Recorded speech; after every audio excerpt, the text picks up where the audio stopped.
Нам еще две. В смысле, нет, она сказала, она сказала,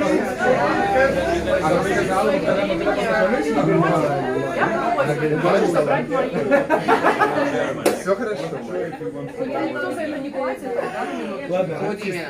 Минуточку. Если бы ты платила, блядь, за это, да? Так, ты это тарелку? одно. Ну, типа, она попросила, благодаря ей, значок все едут, понимаешь? Дорогой мой, а можно мне такой диван? Сядь на диван, пожалуйста. Сядь на диван.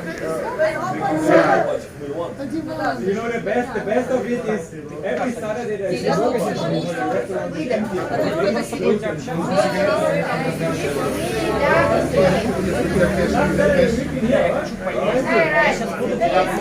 Блядь, пожалуйста, угомони тоже свои таланты, ёб твою мать. Не... Это как будто бы я Арсения взял. Сам это было в этой ситуации? Он просто сейчас на eBay. Вкусный пенец уже, в конце концов.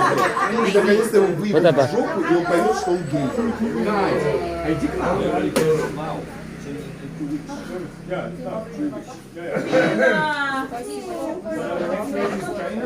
Дай буску.